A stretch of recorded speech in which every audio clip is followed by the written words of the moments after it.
कि प्राचीन काल से ही भारत की परंपरा में खेल और खेल कूद की गतिविधियों को महत्व दिया गया है। भारतीय ऋषि इस बात का उद्घोष करता है कि शरीर माध्यम खलु धर्म साधनम, यानी धर्म के जितने भी साधन हैं वह स्वस्थ शरीर से ही संभव है। और स्वस्थ शरीर के लिए खेलकूद की गतिविधियां, योगासन, प्राणायाम, ये सभी क्रियाएं एक स्वस्थ शरीर के लिए अत्यंत महत्वपूर्ण है। और स्वस्थ शरीर ही एक समर्थ समाज का और एक सशक्त राष्ट्र की परिकल्पना को साकार भी कर सकता है। और इसीलिए देश के यशस्वी प्रधानमंत्री श्री नरेंद्र मोदी जी ने 2014 में देश के प्रधानमंत्री बनने के बाद जो अपने अनेक कार्यक्रम देश के विकसित भारत की संकल्पना के लिए प्रस्तुत किए थे, उनमें महत्वपूर्ण खेल और खेल कूद की गतिविधियों को लेकर के भी है।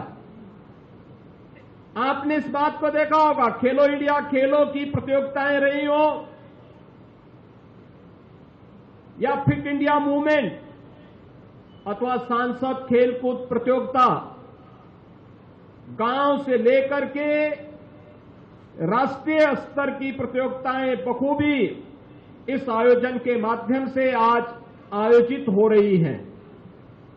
हर तबके का व्यक्ति इन आयोजनों के साथ जुड़ रहा है। और वर्तमान में पेरिस में चल रहे पैरा ओलंपिक में भारतीय खिलाड़ियों के जज्बे को पूरा देश और पूरी दुनिया देख रही है कि कैसे बेहतरीन प्रदर्शन करते हुए पैरा ओलंपिक के हमारे दिव्यांग खिलाड़ियों ने अपनी प्रतिभा और अपने देश का लोहा वहां मनाने का काम भी किया है। मुझे बताते हुए प्रसन्नता है कि यह दृश्य हमारे लिए प्रसन्नता का क्षण इसलिए भी प्रस्तुत करता है क्योंकि यह प्रधानमंत्री जी के एक भारत श्रेष्ठ भारत की परिकल्पना को भी साकार कर रहा है। देश भर के पुलिस बलों के जवान, केंद्रीय पुलिस बलों के जवान और उनके अधिकारी इस आयोजन में भागीदार बन रहे हैं। खेल हमें शारीरिक रूप से स्वस्थ बनाने, अपने कार्य के प्रति समर्पण के भाव के साथ तो जोड़ता ही है, साथ साथ जीवन में उतार चढ़ाव के हरेक मोड़ पर जीते तो अति प्रफुल्लित होकर के अन्यों के जीवन में बाधा पैदा करने की जो कुत्सित चेष्टाएं होती हैं उसको रोकने का एक सामर्थ्य देता है। तो अगर किन्हीं कारणों से सफलता नहीं प्राप्त हुई तो शालीनता के साथ उसको स्वीकार करने का भी एक सामर्थ्य हर एक खिलाड़ी के अंदर पैदा करता है।